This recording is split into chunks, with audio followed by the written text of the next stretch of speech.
ونستعينه ونستهديه ونستغفره ونؤمن به ونتوكل عليه ونعوذ بالله من شرور أنفسنا وسيئات أعمالنا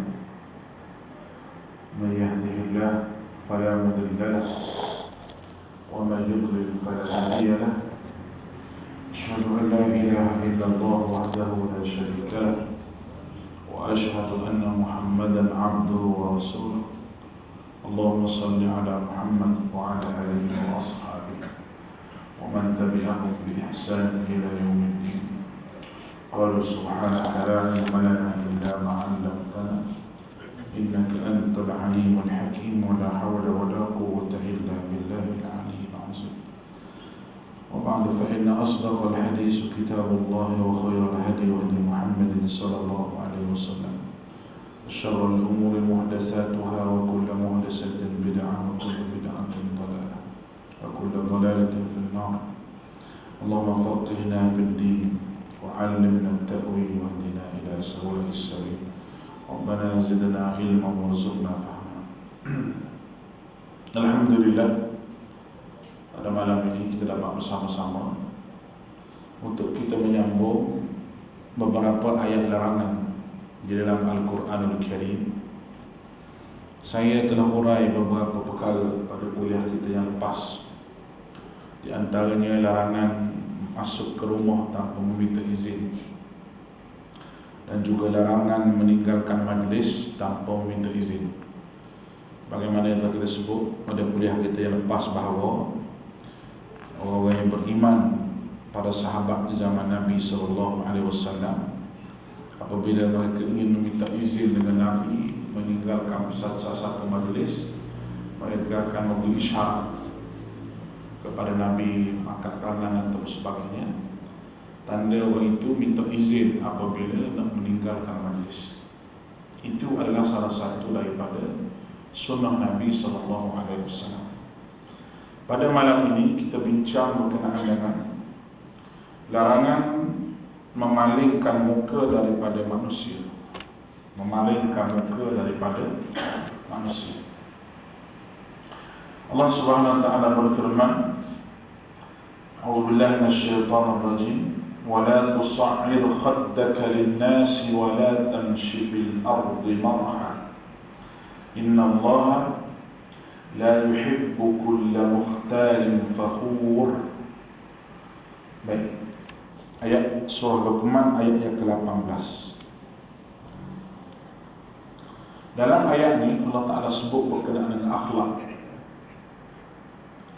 Sebelum ayat nombor 18 ni, Allah Ta'ala sebut beberapa benda berkenaan dengan tauhid dan beberapa perkara berkenaan dengan fiqh.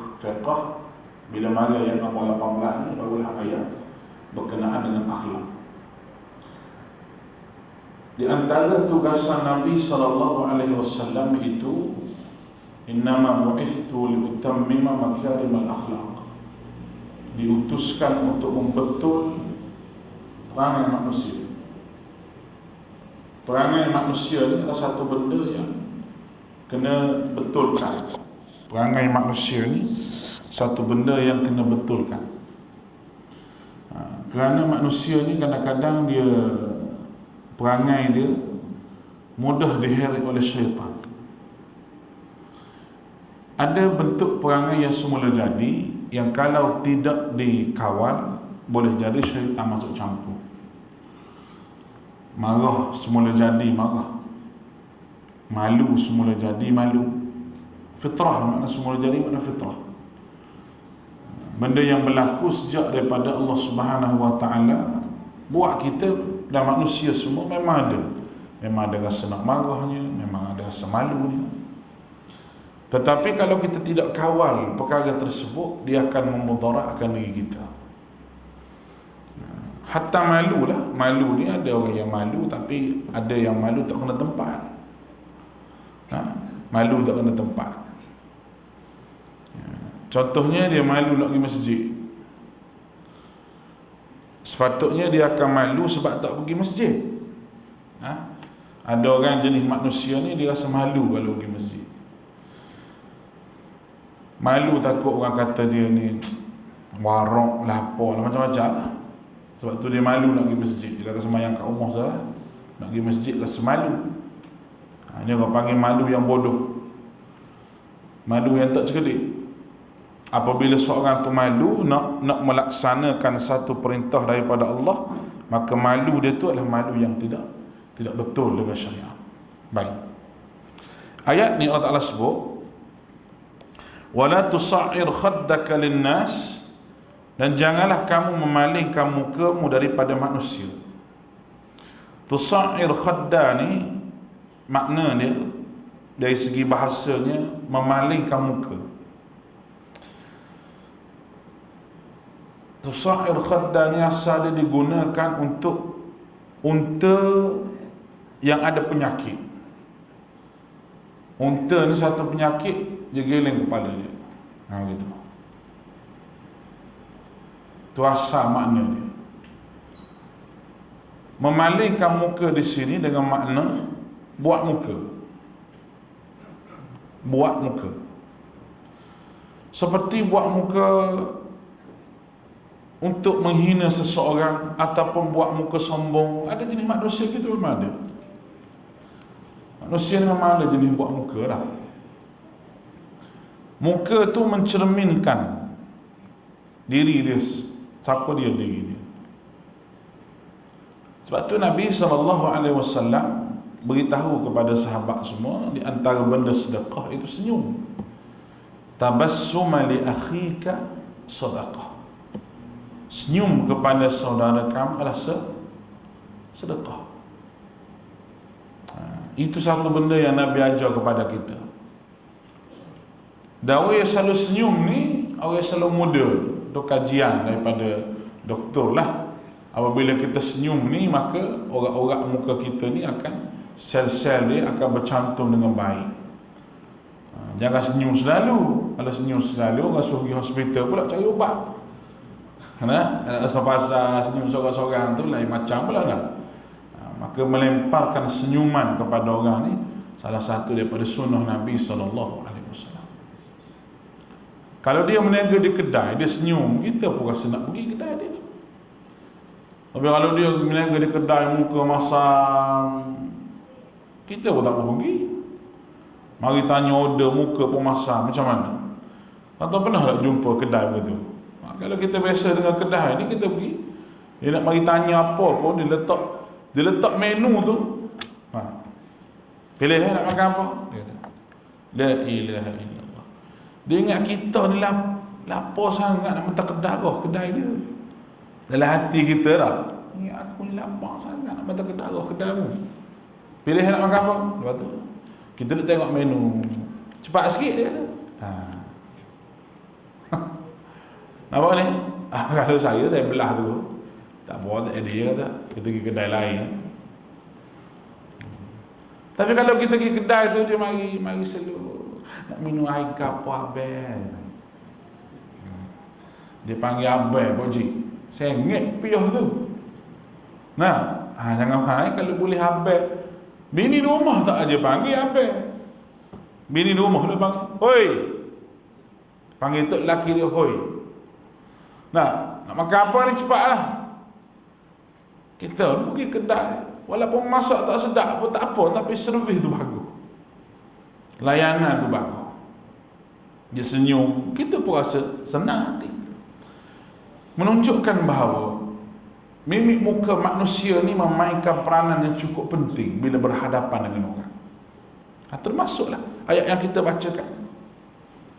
Jangan palingkan muka dengan makna jangan buat muka dengan orang. Jangan buat muka masam, jangan buat muka selain muka yang tidak menyenangkan bila orang tengok. Kita sebagai suami, orang lelaki lah,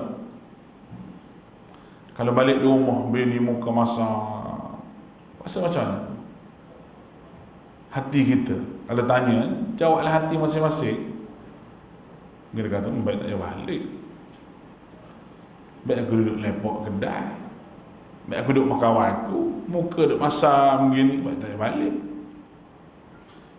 Tetapi kalau kita balik di rumah, bini senyum bini. Biasa bila dia senyum tu hari-hari masuk gaji lah. Nah, bukan isteri sini lah, isteri tempat lain dah saya sebut ni. Kalau dia balik dia senyum, macam mana bang? Minum air dulu, dia kata. Isteri tu kata minum air dulu. Air masak je, bukan air apa pun. Tapi bila suami balik kerja letih-letih tu, duduk atas kursi, dia pun kata suruh minum air, kita duduk mari panas-panas tu rasa lega hati. Lega hati. Tapi kalau kita balik di rumah, Allah, tengok ni kain lipat ke tak lipat tak tahu duduk situ. Ni tak basuh lagi, satu raga masuk dapur pinggan bertekak-tekak macam bangunan KSCC tu. Nah, duduk situ, duduk sini, serabut, duduk di rumah, bau macam-macam. Macam mana perasaan kita? Itu pentingnya. Dan balik rumah pula, kalau rumah cantik sekalipun, tapi bini tu muka masam, dia tak ada. Dia buat muka begitu. Mesti ada benda kalau dia buat muka tu, mesti ada. Dia nak marah ke, dia tak puas hati apa ke, mesti ada. Mesti ada sebab. Sebab tu dia buat muka. Manusia ni, muka dia memainkan peranan yang penting. Baik. Benda yang duduk di hati ni kadang-kadang dia sampai juga ke muka. Benda yang duduk di hati kadang-kadang dia sampai juga ke muka ni. Mana ada span jatuh ke bawah. Kita ambil lagi. Baik, benda yang duduk di hati ni kadang-kadang dia sampai ke muka. Hati kita berserabut, muka kita pun berserabut lah. Hati kita unsing, muka kita pun unsing lah. Hati kita ceria, muka kita pun ceria. Wala tamshi fil ardi marha, dan janganlah kamu berjalan di muka bumi dengan angkuh. Itu larangan yang kedua. Jangan kamu berjalan di muka bumi dengan belagak, dengan kamu tidak kenal siapa tuan kepada bumi ini. Kalau nak sombong, nak angkuh tak apa, Allah Subhanahu wa taala je layak. Tapi kalau manusia nak sombong, nak angkuh juga tak boleh, sebab manusia telah pinjam sifat Allah. Allah nama dia Al-Jabbar, nama dia Al-Mutakabbir, nama dia di antara nama-nama Allah Al-Jabbar. Allah Taala yang tak takut pada orang. Samsing dia panggil Al-Mutakabbir, Allah Taala yang takabbur. Memanglah dia nak sombong, dia takabbur, memang layak sebab dia Allah, sebab dia Tuhan. Tapi kita hamba ni tak boleh nak sombong, tak boleh nak takabbur. Kalau kita sombong juga, kita takabur juga, bermakna kita pinjam sifat Allah Ta'ala. Allah Ta'ala akan sombong kepada orang yang sombong pada dia. Allah Ta'ala takabur kepada siapa yang takabur kepada dia. Tapi Allah Ta'ala juga bersifat dengan Arhamur Rahimin. Sebab tu sifat Allah ni dibagi pada dua. Nama-nama Allah Asma'ul Husna tu kita boleh bagi pada dua. Jadi satu, kita panggil yang hebat-hebat, tak takut pada orang, azab, ghafirud dzam. Tapi Zid Tawli, yang mengazab orang, Syadidil Iqab, pedih azab Allah Ta'ala. Itu semua termasuk dalam yang hebat-hebat. Satu lagi, sifat Allah Ta'ala yang rahmat, Raufun, maha pengampun, Rahim, maha pengasihani, Ghafirud dzambi, boleh ampun dosa, wa qabilut taubi, terima taubat. Itu semua sifat-sifat yang berbentuk rahim, sifat pengasih Allah Subhanahu wa taala. Innallaha, sesungguhnya Allah, la yuhibbu kulla mukhtalin fakhur, sesungguhnya Allah tidak menyukai orang-orang yang sombong lagi membanggakan diri. Sombong lagi membanggakan diri. Kalimah mukhtalin, innallaha yuhibbu kulla mukhtalin. Kalimah mukhtal ni asal daripada perkataan khail. Khail ni maknanya khayalan ni maknanya khail, makna kuda. Bukan kuda biasa-biasa, kuda yang cantik, yang berjalan, yang berlagak, yang buat aksi. Itu kita panggil khail. Kuda ni kita panggil khail. Kuda yang ada jenama. Kalau dia berjalan tu orang tengok, oi cantik kuda ni. Maknanya Tuhan sebut innallaha la yuhibbu kulla mukhtal, Allah Ta'ala tidak suka orang yang belagak membanggakan diri sebagaimana kuda yang membanggakan diri itu bila berjalan depan orang. Kuda ni dia ada jenis, orang panggil, orang ambil buat pertunjukan. Cara dia berjalan, dada dia dengan sombong, nampak keangkuhan dia tu sebagai seekor kuda, walaupun dia hanya kuda sahaja. Orang Arab bila dengar benda begini dia faham. Fakhur maknanya belagak. Dua perkataan Allah Ta'ala tak cantum. Mukhtalin fakhur maknanya ibarat berjalan dengan penuh belagak. Allahu Akbar. Tak ada rendah diri, tak endah pada orang. Lagak dia tu, dia punya belagak tu sehingga kan dia tak endah diri, dia tak endah pada orang lain. Dia punya belagak dia. Allah Ta'ala marah kita menunjuk berjalan, menunjukkan lagak kita tu. Allah Subhanahu Wa Ta'ala larang kita. Tak boleh sama sekali. Jangan kita berjalan menunjukkan lagak kita, kesombongan kita. Sebaliknya Nabi kita Muhammad sallallahu alaihi wasallam berjalan dengan penuh teliti. Nabi kita sallallahu alaihi wasallam berjalan dengan penuh teliti. Lambat sangat pun tidak, laju sangat pun tidak. Itu Nabi kita berjalan. Boleh faham ni? Nabi berjalan lambat sangat pun tidak juga, laju sangat pun tidak. Nabi berjalan sedang-sedang sahaja. Langkah Nabi tu, langkah panjang sangat pun tidak, langkah perlahan slow sangat pun tidak. Itu langkah Nabi. Nabi berjalan cukup steady. Cukup steady. Sebab itu berjalan ni juga menunjukkan siapa kita sebenarnya. Memang betul pun kalau kita berjalan slow sangat, mana kecil manis tinggi ke? Oh, nak kata letih saya gini, mana sabar pun berjalan slow. Sebab tu letih. Nampak muka pun letih kita kata. Tapi kalau orang tu berjalan laju sangat dia berjalan, orang akan kata apa? Awak nak pergi ke mana ni?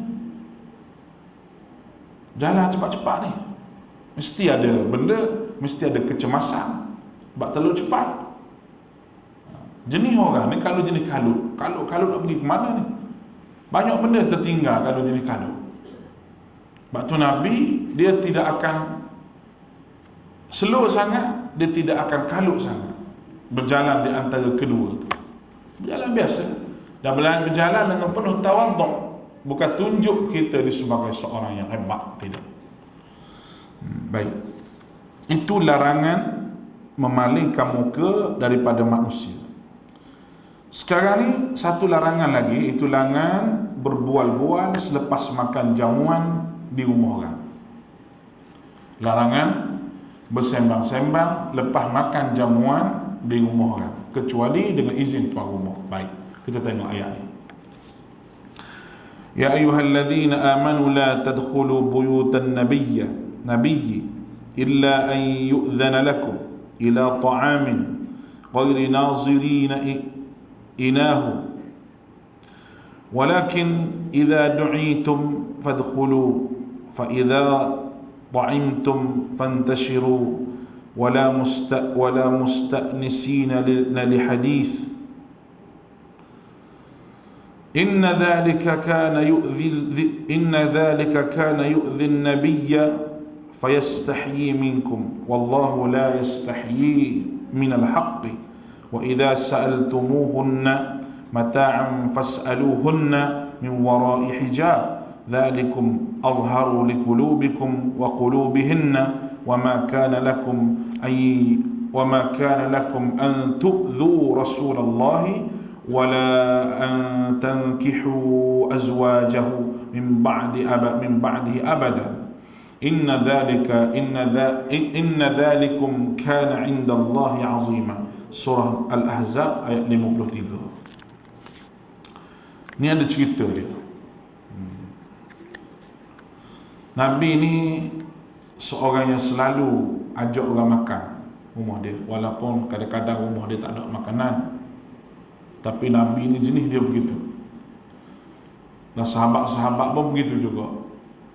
Dia tidak rasa kering poket dia tu walaupun belanja orang makan.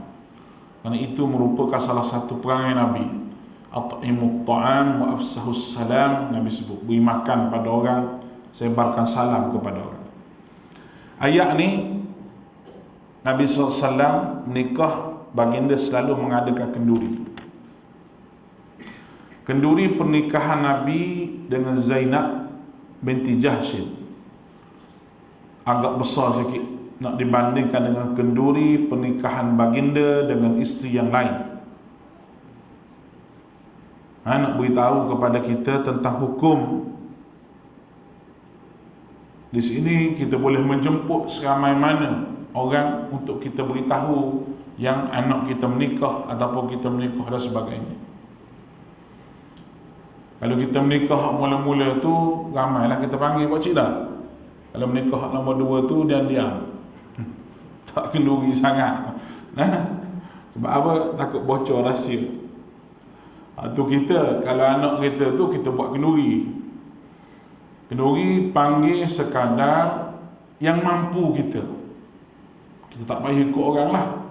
Tak payah ikut jiran kita, dia duit banyak, dia kenduri panggil orang ramai. Kita panggil sekadar-sekadar yang mampu. Apatah lagi musim PKP ni. Memang jimat kos kahwin musim PKP ni. Kos dia jimat. Kalau anak-anak nak kahwin musim PKP ni, kos dia jimat. Tak payah belanja banyak. Nampak ni? Kenapa? Tetamu pun panggil sikit je. Makanan pun ringkas. Benarnya itulah sunnah Nabi. Dia bukan kenduri besar-besar sangat, tapi boleh nak kenduri besar kalau mampu, tak ada masalah. Bagaimana Nabi kendurinya lebih agak besar, nak dibandingkan dengan perkahwinan Nabi dengan yang lain, supaya ramai orang yang tahu berkenaan dengannya. Allahu Akbar. Nabi walaupun isteri dia ramai, tapi isteri dia tak pernah sekali pun mengadu berkenaan dengan tidak adilnya suami dia, Nabi SAW. Tak pernah. Hatta semasa Nabi wafat sendiri pun, riwayat-riwayat yang mari daripada isteri dia tak pernah mengatakan bahawa Nabi ni satu malam dia tidak adil, tidak ada. Itu keadilan yang tidak boleh dipertikai lagi yang ada pada Nabi SAW. Dan baiknya hati ummahatil mu'minin, isteri-isteri Nabi, di dalam memahami tugas Nabi SAW. Baik. Cumanya ramai yang mari rumah Nabi, duk melepak, duk tanya-tanya, semua tu duk sembang-sembang, buah panjang di rumah Nabi. Siapa nak dekat menjelang malam? Jadi ayat ni, kalau kita nak tengok dengan lebih jelas penjelasan yang Allah Subhanahu Wa Taala bagi ni, kita boleh tengok juga surah An-Nur ayat 27 yang diturunkan setahun selepas daripada ayat inilah.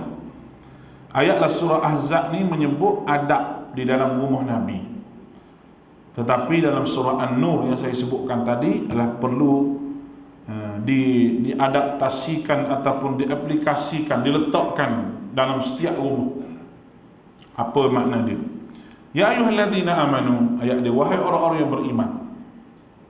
La, jangan, ini larangan dia. La tadkhulu buyutan nabiy, jangan kamu masuki rumah-rumah Nabi kecuali bila kamu diizinkan untuk makan. Itu yang pertama.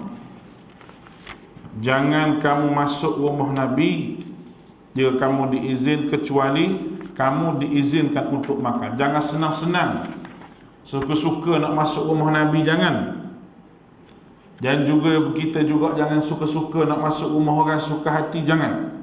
Kita kena beri salam sebagaimana yang telah kita bincang sebelum daripada ni. Zaman tu menjadi kebiasaan lah lelaki masuk saja dalam rumah orang, di mana tak tuan rumah tu ditanya mana tuan rumah. Zaman tu ini ada adab yang amat buruk.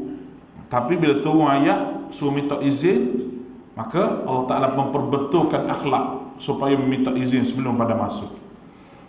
Maka Allah Ta'ala ajar, termasuklah rumah Nabi SAW. Kerana biasanya rumah Nabi ni menjadi tumpuan. Menjadi tumpuan. Dan isteri-isteri Nabi pun ada dalam tu. Ini kerana rumah ni tempat berehat. Rumah ni tempat berehat. Kita mari di mana-mana, kita balik berehat di rumah. Dan rumah tu ada orang perempuan, dan Nabi pun begitu jugalah. Bukan sahaja wanita. Dalam rumah tu kalau kita ada juga anak lelaki, ada juga orang lain kadang-kadang. Jadi benda-benda tu semualah benda yang perlu dijaga. Nak masuk gitu tak boleh. Ghairi nazirina inna. Ghairi nazirina inah.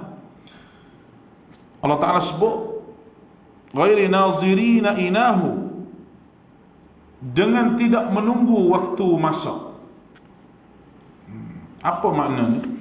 Ya ayyuhalladzina amanu, wahai orang beriman, la tadkhulu, jangan kamu masuk rumah Nabi illa an yu'dhana lakum ila ta'amikum, jangan kamu masuki rumah Nabi kecuali kamu diizinkan untuk makan. Ghairi nazirin ina, dengan tidak menunggu-nunggu waktu masak.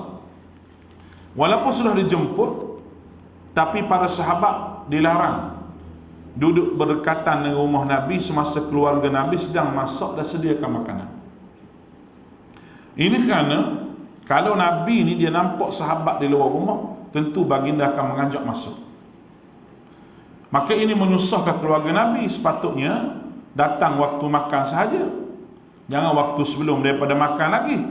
Kerana mungkin tuan rumah tu nak makan dulu ke macam mana, tak sedia lagi terima tetamu. Yang keduanya, ayat ni nak ajar kepada kita adab bermasyarakat sama Muslim. Jangan kita mari rumah orang pada waktu makan. Jangan mari rumah orang tu makan kecuali orang tu panggil, mari makan. Kita pergi. Nampak ni? Sampai rumah dia, tunggu sekejap lah. Tak masak lagi ni, kita masak dulu. Tak apa. Begitu. Kalau kita sampai tak masak lagi, tak apa. Ni mari tak tahu kawan tu makanan tu cukup ke tak, kita mari tanpa khabar dahulu. Sekarang ni lagi mudah nak khabar dulu, telefon dulu. Kecuali memang waktu jemput makan, walaupun dia jemput untuk makan pun kena jaga adab dia.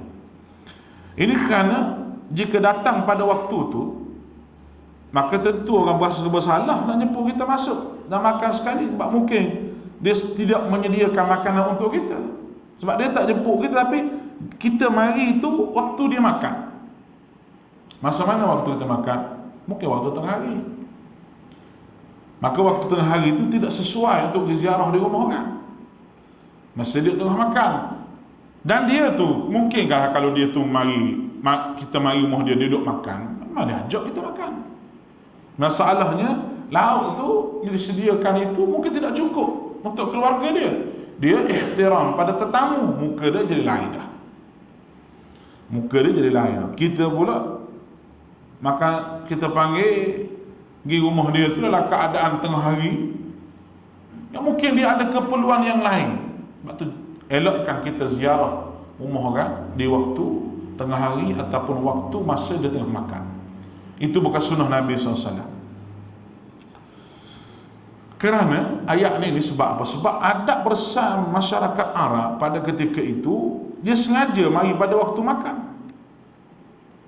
Untuk makan makanan tu dia melepok sampai menyusahkan tuan rumah. Ini adab yang tidak baik. Adab yang tidak baik.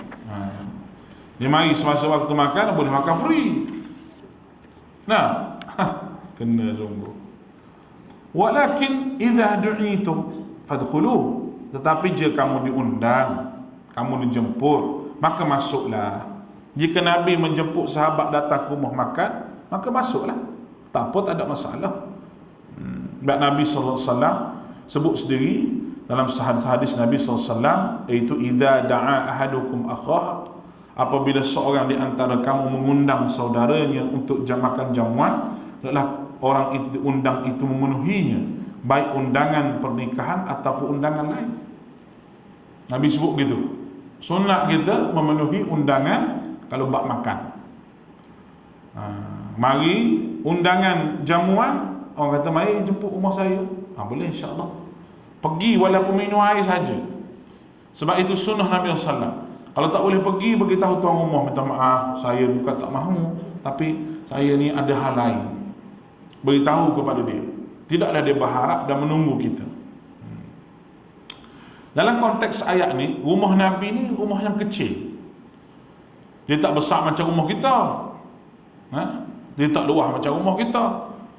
Ada rumah tu 2, 3, 4, ruang tamu saja 2, 3, 4. Sofa saja tak so kira lah. Bilik berapa belah. Rumah Nabi ni kecil. Bila rumah Nabi kecil, jangan datang terlalu awal. Kerana dalam rumah baginda tu ada orang perempuan, iaitu isteri Nabi, yang menyebabkan tidak keselesaan. Nabi SAW tidak selesa. Sebab itulah dalam surah An-Nur, bagaimana apabila orang datang terlalu awal, maka tuan rumah boleh menghalau orang tu balik.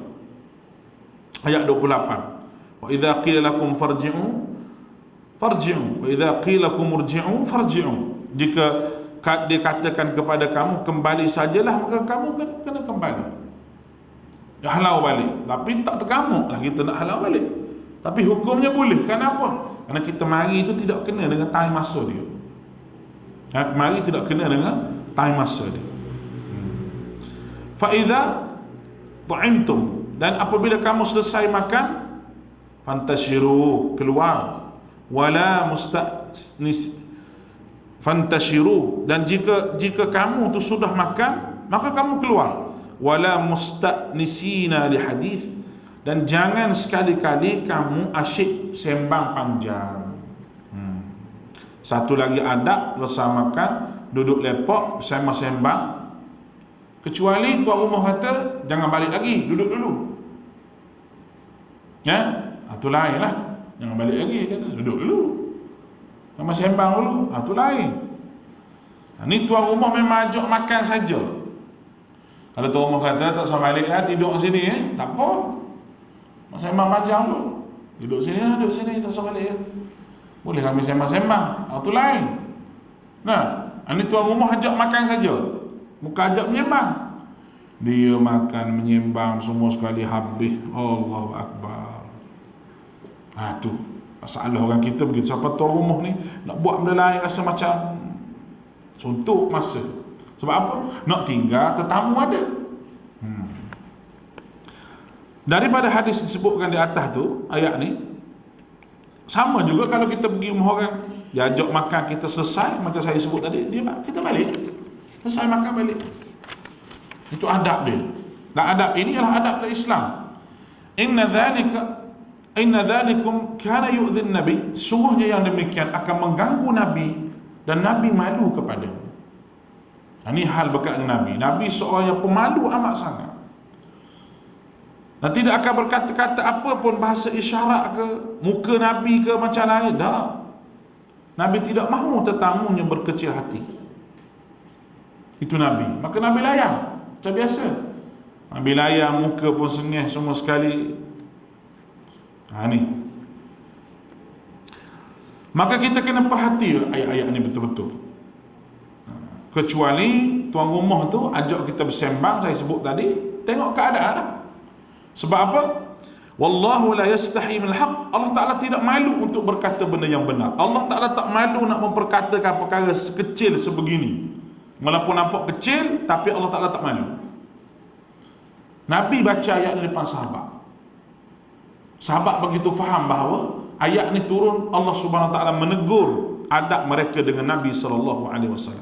Al-Imam Bukhari meriwayatkan bahawa daripada Anas bin Malik, dia kata ketika Rasulullah SAW menikahi Zainab binti Jahsh, baginda mengundang sejumlah orang lalu menjamu mereka. Nabi panggil orang, jamu makan. Kemudian mereka bercakap-cakap dalam majlis itu, berbual-bual. Kemudian kelihatan baginda hendak bangkit. Lalu orang yang masih ada tu dia duduk je situ. Dengan melihat baginda terus bangkit. Ketika baginda bangkit, sebahagian orang bangkit, sebahagian orang bangun. Bila Nabi bangun, nak masuk dalam, sebahagian orang bangun. Tetapi masih ada 3 orang yang tetap duduk situ. Dia tak bangkit juga. Nabi datang dan hendak masuk ke bilik Nabi SAW, tapi ternyata masih ada orang. Jumlah orang yang masih duduk di ruang tamu belum pergi lagi. Tak lama kemudian, barulah mereka tu akad bangkit dan mereka pergi. Lalu aku, yakni Anas bin Malik, Anas kata, aku mengadap dan menceritakan kepada Nabi SAW bahawa orang telah pergi. Lalu Nabi pun masuk ke dalam dan baginda pun, aku pun mengikutinya. Tetapi tiba-tiba baginda menurunkan hijab antara baginda dengan aku. Nabi berjatuhkan langsir rumah Nabi SAW, dan lalu turunlah firman Allah, wahai orang yang beriman, jangan kamu masuki rumah Nabi kecuali diizinkan, dan jangan tidak menunggu waktu masuk makanan, tetapi kamu diundang maka masuklah, dan bila kamu selesai makan maka keluarlah. Al-Ahzab ayat 53. Itu kata Anas. Peristiwa ini berlaku ketika mana perkahwinan Nabi dengan Zainab. Perkahwinan Nabi dengan Zainab ni perkahwinan yang hebat, kerana Allah Subhanahu wa ta'ala sendiri yang akad nikah menerusi Jibril. Bukan Jibril give salam dengan Nabi menikah macam kita itu, tidak. Allah Ta'ala turunkan wahyu bahawa Allah, wahai Muhammad, Allah sendiri yang mengahwini, yang mengkahwinkan kamu dengan Zainab binti Jahsy. Zainab kata kepada isteri lain, aku bangga, dan aku orang yang paling bangga sekali kerana perkahwinan orang lain dinikahkan oleh walinya, ayahnya, tetapi aku dinikahi oleh Allah Subhanahu wa ta'ala yang menjadi wali bagi aku sendiri. Itu hebat Zainab. Baik. Wa idza sa'altumuhunna, dan apabila kamu meminta sesuatu keperluan dari mereka, isteri-isteri Nabi, maka mintalah dari belakang tabir. Ni cerita sekarang masuk perbincangan berkenaan dengan ayat hijab. Sebelum tu, Sayyidina Umar bin Khattab, dia telah cadangkan kepada Nabi, dia cadang kepada isteri Nabi supaya berhijab, yakni supaya berhijab, akan tetapi tiada wahyu berkenaan dengan hijab. Jadi Rasulullah senyap, Rasul tak kata apa. Hijab ni mana apa? Bukan berkata tudung maknanya. Dinding, langsir dinding.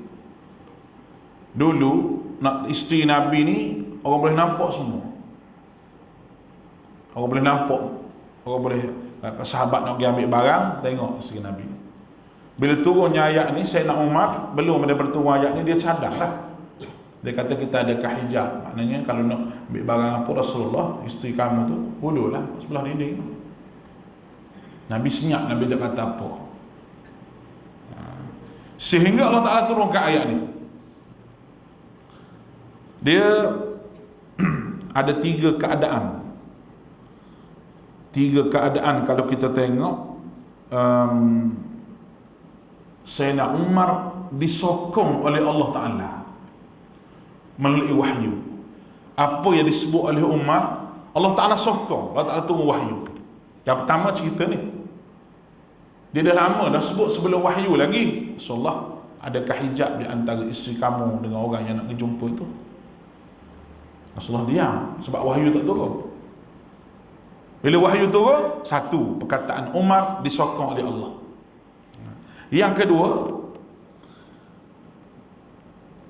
Umar pernah mencadangkan kepada Rasulullah supaya maqam Ibrahim itu tempat semayang. Maqam Ibrahim itu tempat solat. Allah Ta'ala buat turun ayat di atas cadangan Sayyidina Umar, wattakhidhu min maqami Ibrahim musalla. Al-Baqarah ayat 125. Dua, Allah Ta'ala sokong Sayyidina Umar. Yang ketiga ni cerita panjang lah. Yang ketiga ni, Sayyidina Umar nasihat kepada isteri Nabi seorang-seorang. Dia jumpa seorang, dia kata, jangan kamu menyusahkan Rasulullah, jangan kamu menyusahkan Nabi. Ini cerita panjang, cerita Hafsah bersama dengan Aisyah satu puak. Lepas tu Zainab dengan Ummu Salamah ni dia satu puak, dia dua geng. Masing-masing nak ambil hati Nabi lah masing-masing ni. Sehingga satu perkara tu menyusahkan Nabi. Lalu turun ayat, Nabi boleh menceraikan isteri dia. Lalu turun ayat yang menyokong Sayyidina Umar berdasarkan firman Allah, ayat yang kelima, iaitu Umar kata, kalau Nabi ceraikan kamu, ada Allah Ta'ala boleh ganti perempuan yang baik lebih pada kamu. Dia kata ke isteri Nabi, Sayyidina Umar. Rupanya Ayat Sayyidina Umar tu sebiji Allah Ta'ala tu ayat. Idza talaqtumuhun, bila Allah Ta'ala, bila Nabi tu tolak kamu, boleh Allah Ta'ala gantikan dengan mukminatin, muslimatin, qanitatin, abidatin, taibatin. Perempuan yang muslimah, perempuan yang taibat, yang bertaubat, makna perempuan yang betul-betul mukminah lebih daripada kamu. Sehingga Sayyidina Umar tanya, Rasulullah nak cerai ke? Rasulullah kata tak cerai. Rasulullah tak ceraikan isteri-isteri dia. Masa tu ada krisis yang berlaku sedikit. Tiga keadaan ni Allah Ta'ala sokong tindakan Umar bin Khattab. Baik. Dalam bab ni begitu juga. Selepas turunnya ayat ni, apabila meminta suatu keperluan dengan isteri-isteri Nabi, maka mintalah daripada belakang tabir. Selepas turun ayat ni, sahabat tidak boleh lagi melihat melihat isteri-isteri Nabi SAW. Dan jikalau ada urusan, Nabi suruh sahabat ambil barang keperluan apa-apa sekalipun, maka hendaklah dia berurusan di sebalik hijab yang telah dibuat. Maka selepas daripada turun ayat ni lah, semua rumah Nabi itu dipasang langsir, dipasang hijab. Dan lepas daripada kewafatan Nabi SAW sendiri, sahabat-sahabat lelaki yang mengaji dengan Aisyah, mereka riwayatkan bagaimana Aisyah mengajar mereka. Aisyah ni bukan calon-calon orang, walaupun dia seorang perempuan, tapi dia begitu hebat. Dia begitu hebat. Dialah orang yang mengajar para sahabat, dan sahabat ramai meriwayatkan hadis daripada dia melalui hijab. Hijab mana apa? Dinding di sebelah sana. Baik. Walaupun ayat ni khusus untuk isteri-isteri Nabi, tapi kita di akhir zaman ni kita kena ambil pengajaran yang pertama sekali, bahawa kita kena jaga anak perempuan kita dan isteri kita di rumah. Jangan terdedah kepada orang luar. Jangan kita dedahkan isteri kita, anak-anak kita semasa tetamu mari, terutamanya anak perempuan, kecuali dia bergaul dengan sama-sama perempuan. Sebab tu rumah orang Arab, kalau kita tengok rumah dia betul-betul jaga ikhtilat ni, campur gaul lelaki perempuan ni. Apabila masuk rumah dia, ada ruang tamu khas untuk perempuan dan ada ruang tamu khas untuk lelaki. Masing-masing tak campur. Itu adalah salah satu daripada penjagaan supaya tak campur di antara lelaki dan perempuan. Baik. Dzalikum azharu liqulubikum wa qulubihinna. Cara yang demikian itu lebih suci bagi hatimu dan bagi hati mereka. Cara yang begitu lebih suci bagi hatimu dan juga bagi hati mereka. Baik. Memang kita patut menjaga perkara ini. Walaupun isteri Rasul tu wanita-wanita yang baik, tapi penjagaan kepada seorang wanita yang baik itu amatlah perlu. Maka kita kena berhati-hati dalam situasi ini. Sebab itulah saya nak pesan lah. Bismillah.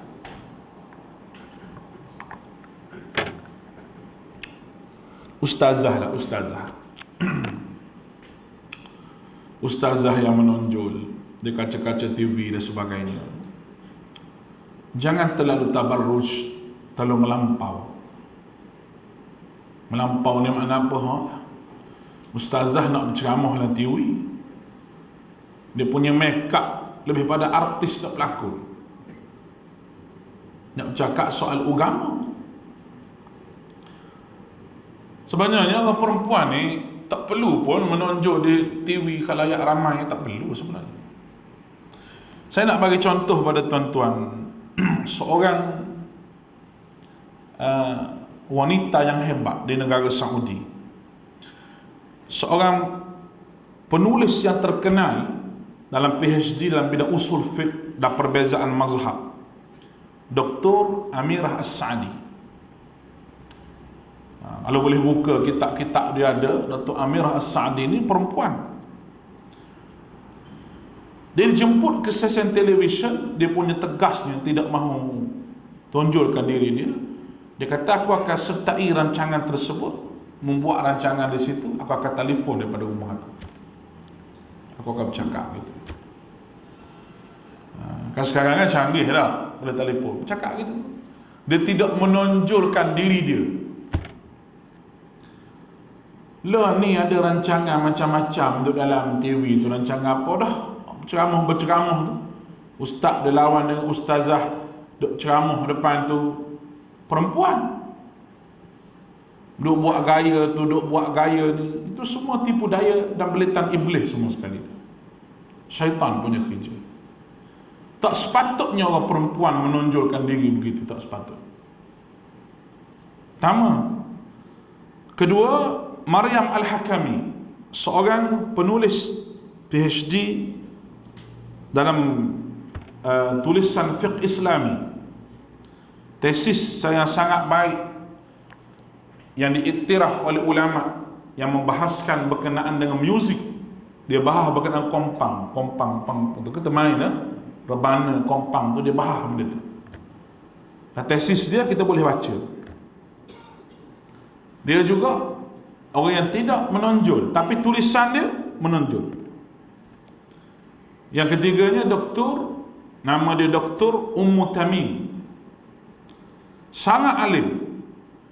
Dia dipuji oleh ulama kealiman dia. Dia seorang perempuan. Dia mengarang kitab fiqh Muyassar ni 6 jilid. Ribuan muslimat dikatakan pernah menuntut ilmu daripada dia. Hebat. Walaupun dia ni pengarang kitab 10 jilid, tapi dia tak pernah letak gambar selfie dia ke apa ke dalam Facebook, tak ada. Tak pernah menonjol. Dia seorang perempuan, penulis kitab perempuan, ulama perempuan. Kita jangan dengar ada ulama perempuan, biasa dengar ulama lelaki. Tapi ada. Apa nak jadi ustazah-ustazah kita yang menonjolkan diri berceramah depan lelaki dengan gaya, dengan lenggoknya, dengan menyelohkan suaranya, apatah lagi bila suara baca Quran depan lelaki, suara pula taranum sedap-sedap. Mu nak taranum sedap, mu baca depan tok lelaki mu lah. Gerai juga aku. Nampak ni? Tok lelaki mu ada, mu baca depan tok lelaki mu. Mu nak taranum ke nyanyi lagu danduk ke Siti Nurhaliza, ikutlah suami mu. Bukan duduk depan lelaki lain. Ni saya da'i Nur sekalian-sekalian. Saya da'i Siti sekalian-sekalian. Masuk rancangan reality TV tu, da'i lah apalah macam-macam. Duk tanding, duk ceramah, dia perempuan. Duk buat gaya gitu, gaya gini. Orang duk tengok, oh baguslah dia cakap agama. Cakap agama tu betul, tapi tak kena ke tempat dia sebab dia seorang perempuan. Amat terbatas. Islam tidak menyekat orang perempuan untuk kehadapan, tidak. Tapi ada hak dia. Kerana perempuan itu adalah emas yang sangat berharga. Sangat berharga. Berharga tak berharga tu, kita nak kahwin dengan dia tu kena bayar mas kahwin. Bukan free. Pakcik, pakcik nikah free dulu. Dah lah. Oh, sembelih kebab, sembelih lembu. Bukan free. Nak menikah dengan dia, kita nak jaga satu hal pula. Dia bersalin, kita hak bagi susu anak, kita pergi cari rezeki apa. Nak pelihara dia, maknanya dia tu orang yang terpelihara. Zaman jahiliah dulu, perempuan ni dia buat hamba begitu je.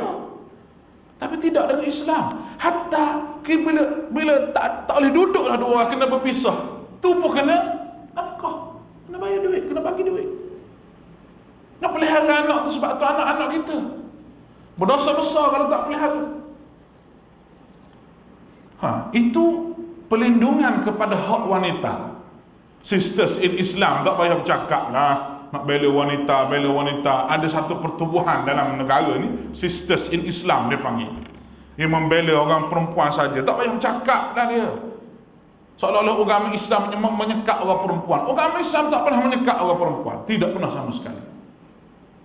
Itu saya nak bagi tahu tuan-tuan, kalau ada anak perempuan, jangan sekali-kali terdedah dengan benda-benda begitu. Jangan. Nak masuk da'i ke nak bersyarah depan orang, tak payah dah.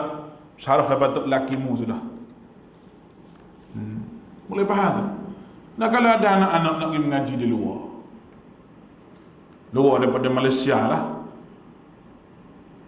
saya pegang pendapat perempuan tidak boleh musafir tanpa mahram. Itu pendapat saya bukan. Memang Nabi sebut dalam hadis, perempuan jangan musafir tanpa mahram dia. Lalu kita nak hantar anak pergi mengaji Mesir, tuan-tuan tahu keadaan Mesir tu macam mana? Pernah pergi Mesir? Teruk. Kita bimbang kalau orang perempuan, anak-anak perempuan nak hantar pergi ke Mesir, bagi kahwin dulu, biar ada suami, lepas tu pergi je. Nak pergi luar negara mesti ada mahram. Sebab tu Saudi dia meletakkan mahram sebagai syarat bagi perempuan yang umur 38 ke 30 ke 46 ke bawah. 46 ke bawah mesti ada mahram. Tapi kalau umur 50, muka macam 30 pun dia nak surat juga. Saya pernah dah sekali, saya tengok IC tu makcik umur 56, muka macam 32. Kita tengok suami mati pula tu. Tengok makcik umur 50 lebih, dah kata 50 lebih. Kita hantar pasport dia di kedutaan Saudi. Saya bawa pergi umrah, Saudi minta surat yang mengatakan dia tu umur 52. Minta macam-macam salinan, dia minta surat mati suami lah, surat nikah, macam-macam pula dia minta. Kita kena sediakan dokumen banyak. Sebab apa? Dia tak percaya, dia kata ni bukan. Kena buat surat sumpah pula, akuan bersumpah bahawa dia tu memang umur 52. Dia takut tipu. Tu lain lah. Memang anak-anak perempuan nak pergi keluar mesti ada mahram, mesti kena kahwin dulu baru pergi mengaji. Macam mana susah nak kahwin mengaji? Tak apa, Allah Ta'ala ada. Senang dia buat. Kawan-kawan saya duduk kahwin, duduk luar negara, tak ada apa, boleh mengaji. Habis mengaji, duduk tunggu. Ada hak tunggu isteri pun ada, suruh si habis mengaji. Dia duduk tunggu, sambil-sambil tunggu tu dia buat niaga. Boleh hidup kan? Boleh hidup, tak ada masalah. Susah apa? Mengaji, menikah. Bunyi dah jam. Baru sebut bab menikah jam bunyi dah. Ayat akhir, wa ma kana lakum an tu'dhu Rasulullah wala an tankihu azwaja min ba'di abada. Allah. Wa ma kana lakum an tu'dhu Rasulullah wala an tunkihu azwajahu min ba'dihi abada. Dan tidak boleh kamu menyakiti hati Rasulullah, dan tidak boleh juga kamu mengahwini isterinya selama-lamanya sesudah dia wafat.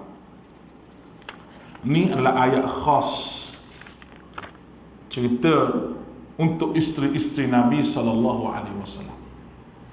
Lepas Rasulullah wafat, dia tak boleh menikah dengan orang lain, kerana jaminan Allah Ta'ala untuk memasukkan diri mereka dalam syurga bersama dengan Rasulullah. Timbul persoalan, kalau suami mati, kita menikah lain, dengan siapa kita nak duduk? Suami awal ke suami akhir? Kalau berdasar pada hadis Nabi SAW, duduk dengan suami akhir kalau suami itu masuk syurga. Boleh faham ni? Jadi tak cemburu kalau tak lah. Tak cemburu, tak ada sifat cemburu dalam syurga ni. Tak ada sifat cemburu. Kita tak usah fikir begitulah. Jangan fikir dunia. Kita kena fikir alam yang lain, iaitu akhirat. Memanglah satu, kita panggil, kita lah orang lelaki ni, kalau kita mati, kita memang tak mau bagi isteri kita kahwin lain. Kalau boleh, tapi itu tak boleh sebenarnya. Kalau kita mati muda, isteri kita muda lagi, boleh nak kahwin lain, tak ada masalah. Ummu Salamah kan, cerita Ummu Salamah dengan Abu Salamah kan, dia bagi tahu Ummu Salamah sangat sayang pada Abu Salamah. Dia kata, ya Rasulullah, wahai Abu Salamah, kalau aku mati, jangan nikah lain. Kalau aku mati dulu, jangan nikah lain. Kalau kamu mati dulu, aku tak akan kahwin lain. Dia kata pada Abu Salamah, Abu Salamah kata, jangan kata begitu. Kalau aku mati dulu, kata Abu Salamah, aku doakan kamu mendapat suami yang lebih baik daripada aku. Itu doa Abu Salamah. Doa Abu Salamah, suami yang paling baik, lebih baik daripada aku. Mati Abu Salamah. Mati. Bila mati, habis hadah semua sekali. Rasulullah ni memang ada hati dengan Ummu Salamah. Tapi Abu Bakar tu macam ada hati juga. Anak pun ada. Ummu Salamah tinggal anak ramai. Dia tolak tawar Abu Bakar. Abu Bakar jadi suami. Dia kata, tak mau. Kerana aku telah berjanji dengan Abu Salamah, aku tak akan kahwin. Aku tak akan kahwin. Umar pun dia tolak juga. Ahli syurga dia tolak ni. Rasulullah minta dia. Dia rasa serba salah. Dia kata, Rasulullah, bukankah aku telah tua? Ummu Salamah kata. Rasulullah kata, kalau kamu tua, aku pun tua. Rasulullah kata, kalau kamu tua, aku pun. Adakah aku seorang yang muda? Tidak. Saya takut membebankan anak-anak saya yang ramai ini pada Rasulullah. Rasulullah kata, aku mempunyai isteri yang ramai, tapi aku tidak pernah terbeban, dan cukup keperluan semua anak-anak aku. Anak-anak yang Rasulullah pera tu, semua anak yatim. Tu Rasulullah berkahwin dengan janda, anak ramai. Dah. Ni peribadi Nabi SAW. Ummu Salamah dia kata, oh ni mungkin Allah Ta'ala ni nak terima doa Abu Salamah. Sebab Abu Salamah pernah berdoa, ya Allah, aku doa pada Allah, kalau aku mati dulu, Allah Ta'ala akan gantikan kamu suami yang lebih baik daripada aku. Dia terima Nabi SAW. Dia kata, inilah keberkatan doa suami dulu Abu Salamah. Last sekali Ummu Salamah menjadi isteri Nabi SAW. Itu hebat dia. Jadi tuan-tuan, cerita ni dia akan jadi teman dalam syurga. Tak boleh sama sekali isteri Nabi berkahwin dengan orang lain. Kerana jaminan Allah Ta'ala untuk menjadikan isteri Nabi itu teman dan boleh hidup bersama dengan Nabi dalam syurga juga. Inna dhalikum kana indallahi azima. Sesungguhnya perbuatan itu adalah dosa yang paling besar di sisi Allah. Allah mengingatkan kepada umat Islam dengan perkara yang amat penting yang hendak dijaga. Menikahi isteri Nabi SAW adalah perbuatan yang dosa yang besar. Tak boleh. Sebab ada dah yang menaruh hati kepada isteri Nabi ni, ada. Pas Nabi wafat ni, ada hak isteri Nabi. Tapi walaupun ada, tapi ingat kepada ayat ni. Bila turunnya ayat ni, bila sahabat ingat bahawa ayat ni ada, maka mereka tidak akan melanggar perintah Allah Subhanahu Wa Taala, dan mereka tidak akan berkahwin dengan isteri Nabi sallallahu alaihi wasallam. Tapi kena ingat, hukum ini terpakai hanya untuk Nabi sahaja. Untuk Nabi sahaja. Kalau kita tak ada masalah. Isteri kita meninggal, kita boleh kahwin lagi. Suami kita meninggal, ambil hadah, boleh kahwin lagi. Kalau keperluan kita, kalau perlu, kalau tak perlu, tak payah. Kalau menyusahkan kita, lebih baik tak payah. Baik. Wallahu ta'ala alam. InsyaAllah kita sambung lagi di masa akan datang. Larangan memanggil manusia dengan panggilan yang buruk. InsyaAllah kita sambung pada kuliah kita bulan yang akan datang. Aku qouli hadza wa astaghfirullahal azim li wa lakum. Wa ufawwidu amri ila Allah, innallaha basirun bil ibad. Assalamualaikum warahmatullahi wabarakatuh.